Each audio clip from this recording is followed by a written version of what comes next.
Alright guys, welcome back to another video. We're going to shoot this tent review of the Gazelle T4 Plus Overland Edition. I've slept in it now well, at least a dozen nights or so, so I think I've got a pretty good feel for it in order to do a review on it. So on this tent, it's a pretty good sized tent for it says 4 people, but we've talked about the 4 people thing. It's not 4 people. It is 96 by 96, and I think it equates to about 61 square feet on the floor space. And the dimension, it's like 78 inches tall, so I can stand up in it, no problem. My head does touch, but that's not that big of a deal. And then it is 101 inches from hub to hub.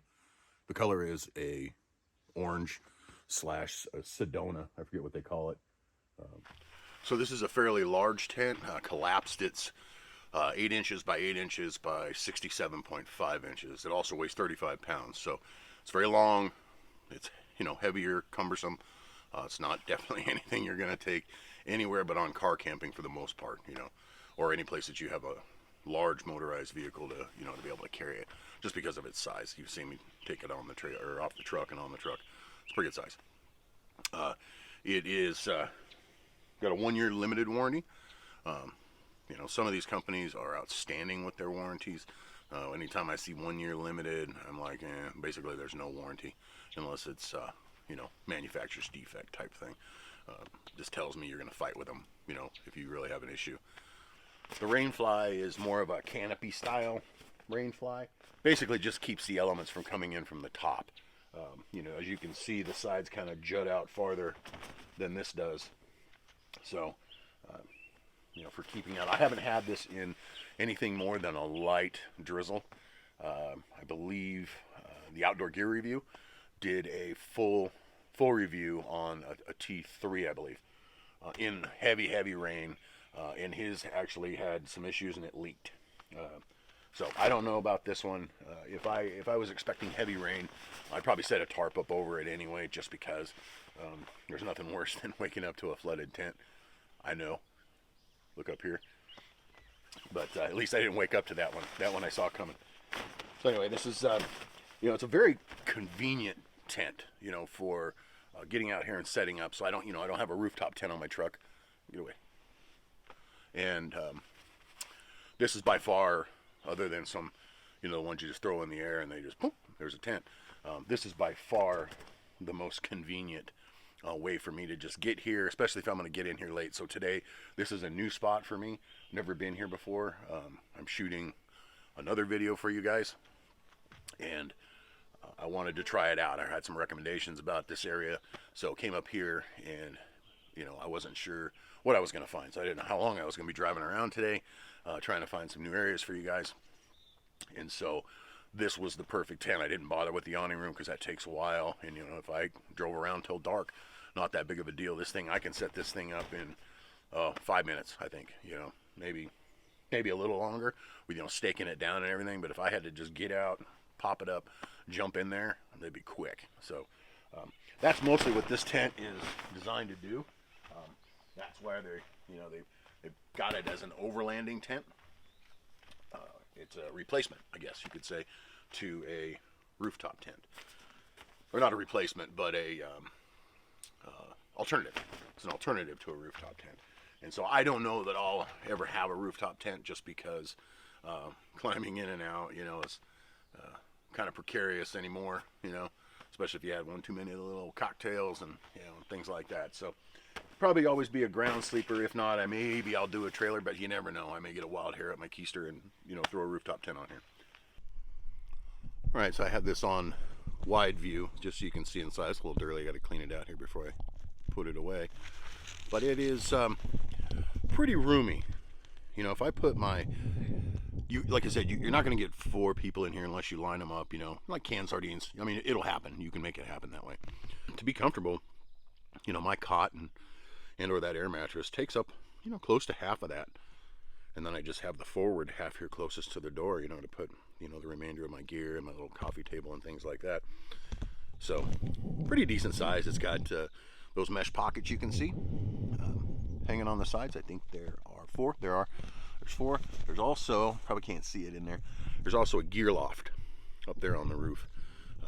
I don't ever put gear in it. I usually just put some kind of a lighting situation up there. I suppose if you wanted to put an iPad up there and lay on your back, watch a movie, but that mesh really wouldn't work so hot, I don't think, because it's made of the same heavy mesh material up there. This tent has 2 of these D-shaped doors here. It has 6 of the mesh style windows, which is actually really nice. I had them open yesterday, all of them, because it got pretty warm. But well, it still got warm in the tent, especially when the sun was beating on it over here. But it was not miserable. And I set up my little fan in there, and I actually could have taken a nap and probably not sweated myself out. But it's got these, you know, these mesh material screens on the windows and the doors. It's very, very tight weave mesh. It's almost like my awning room. It does not let the breeze in very, very well. You know, kind of worked, but it also does not let the heat stay either. So it's kind of a sucky deal. But it did keep the bugs out. It will keep the bugs out. Keep out just, I mean, the smallest of bugs, really. All the windows have it. It's a 210 denier material here. It's kind of coated on the, you can see right here. The floor is like a 300 denier. The floor also velcros all the way around. You can take the whole floor out. You could use this without a floor if you wanted. I mean, you could use this as for ice fishing, I guess, you know, or something similar. And it makes it nice to, you know, you can pull it out and clean it or do whatever you want. I don't take it out. I've never taken it out. Sometimes I'll just unzip or unvelcro a little hole so I can sweep the dirt out. But I know for a fact that if I open this up all the way around, try to put it back, it's just going to fight me the entire time. So, all right, so the Overland Edition one, just your regular T4 comes with just regular stakes. The Overland version comes with these, they're calling them all-terrain stakes. They actually work really well. I don't mind them. It has, was it 2, 4, 8 staking points all the way around. It's got the 4 guy out points that are here. Also, the T4 version comes with the reflective guy lines here.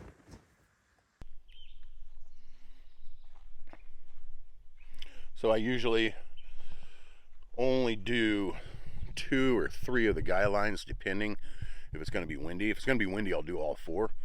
But the ones where I know I'm going to be walking, like here, and that one especially, I have to be real cognizant of, just because, you know, I trip over guidelines. So, but if you're thinking about getting one, you know, I really like it. I have no issues with it. I don't really have any issues with the price point. All right, guys, it's already starting to warm up here. It's supposed to be, I don't know, 80 up here today. It's gonna be hot, just like it was yesterday. So what I think I'm gonna do here is, it's cleaned out, everything's out of it. I'm gonna start a timer, an actual stopwatch, and I will do this complete takedown, including pulling the stakes from start to finish. I won't do any editing. I want to see exactly how long this takes on the stopwatch, just so you know, at least on takedown. So let's get her going.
That is it. She's ready to get put away.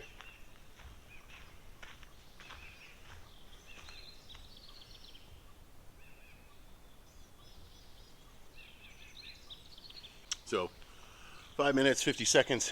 You can see that. So it took a couple minutes. Wasn't trying to break any land speed records, that's for sure.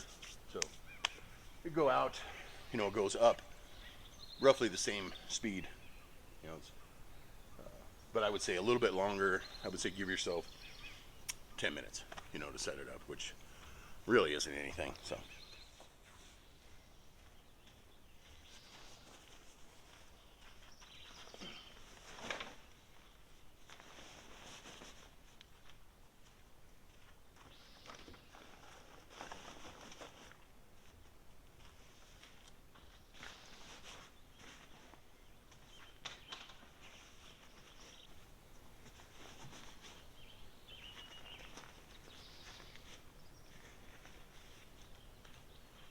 All right, that's it. We're not going that far. Won't be going very fast, so not too worried about getting all crazy with the tie down. So good enough for me. All right, so here you go, guys. There it is. That's the T4 Overland Edition Gazelle tent. T4 Plus, I believe, is what it's called. You get a few little extra upgrades with the Overland Edition. They also charge you an upgraded price, but love the tent. Highly recommend the tent if you have this kind of a footprint that you can deal with. If you want something that's quick and easy to go up, I mean, there's lots of other pop-up tents out there on the market, which probably do just fine. But in this particular case, I'm reviewing this tent, and would I buy it again? Absolutely, in a heartbeat. So I'll probably use this tent for years to come. It's super roomy, very comfortable for me to use. I used one of my old school tents not too long ago in a video a while back. Man, getting in and out of that thing, up and down off the ground, and you know, sleeping down low on the ground, I really noticed it. I was like, my calves hurt the next day. It's pretty sad, but it was a thing. So anyway, thanks again for tuning in. This is probably a short video, but hopefully I showed you something that you didn't know about the tent maybe, or just made it so you either want to purchase it or you're going to say, I don't need it. So anyway, we'll see you guys on the next one.